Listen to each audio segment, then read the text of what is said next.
இந்தியாவில் நீங்கள் நிறைய இளைஞர்கள் வந்து புதிய புதிய தொழில்களை தொடங்கணும்னு ஆசைப்படுறாங்க.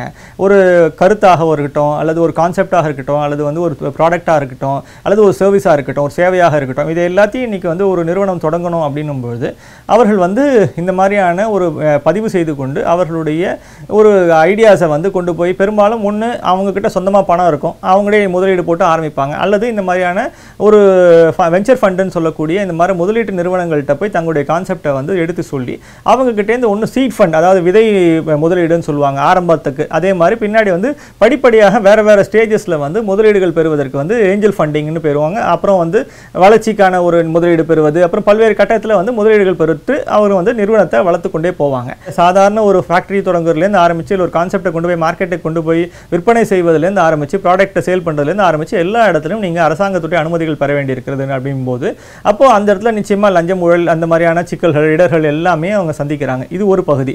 இன்னொரு பகுதி, இந்த மாதிரியான ஒரு ஏஞ்சல் ஃபண்டிங்னு கிடைக்கக்கூடிய ஒரு தொகைக்கு வந்து இந்திய அரசாங்கத்தில் கிட்டத்தட்ட 30% வரைக்கும் அவர்கள் வந்து அரசாங்கம் வந்து வரி விதிக்குது.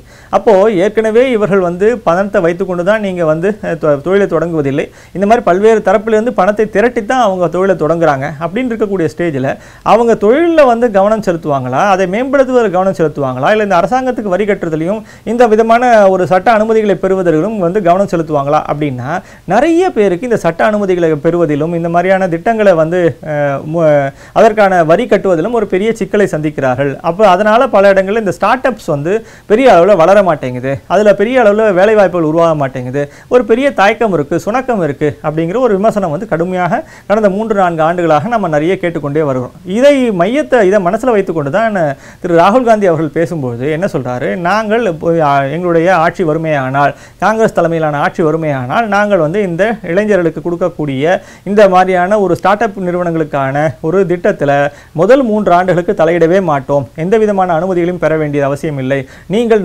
தாராளமாக நிறுவனத்தை தொடங்கி நடத்தி அதை மேம்படுத்தி கொண்டு அதன் பின்னர் நீங்கள் ஸ்டெபிலைஸ் ஆன பிற்பாடு நம்ம வழக்கமான சட்ட அனுமதிகளோடு நம்ம அதை ரெகுலரைஸ் பண்ணிக்கிறதுக்கான ஒரு முனைப்பில் இறங்குவோம் அப்படிங்கிறது ஒரு முதல் செய்தி. ரெண்டாவது செய்தி, அவர் வந்தார்னா இந்த சொல்லக்கூடிய ஏஞ்சல் டாக்ஸ் என்பதை முற்றிலுமாக நாங்கள் வந்து நீக்கி விடுவேன் என்று அவர் தெரிவித்திருக்கிறார். இதில் இருக்கக்கூடிய ராகுல் காந்தி அவருடைய கருத்து அல்லது அவருடைய நோக்கம் என்பது மிகச் சரியானது.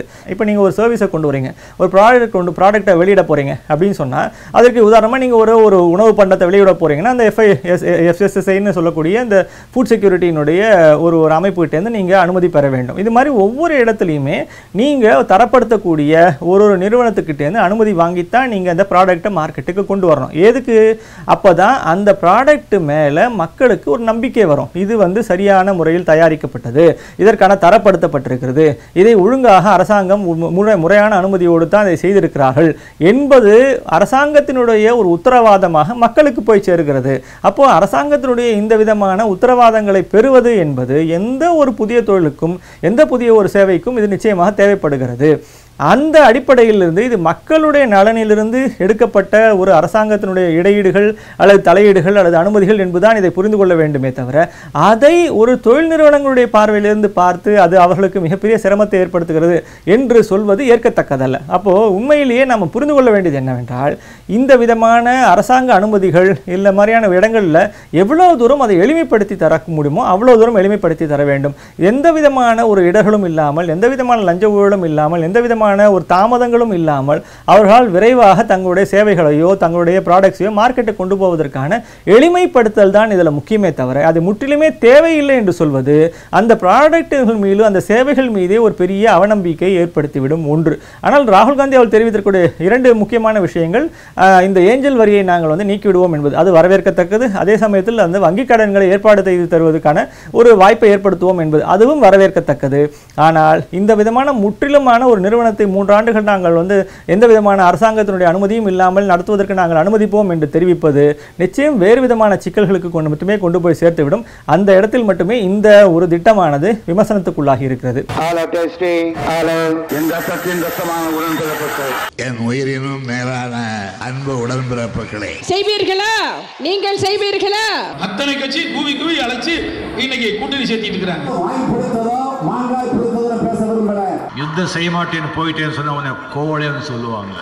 आप में से किसी ने कहा था कि Rafale CEO has said people of Tamil Nadu are remarkable. தேர்தல் திருவிழா 2019 6 பக்க எக்ஸ்க்ளூசிவ் தேர்தல் செய்திகள் தினமலர் நாளிதழில் தினமும் சில செய்திகள், சில படங்கள், சில தகவல்கள் தினமலர் நாளிதழில் மட்டுமே.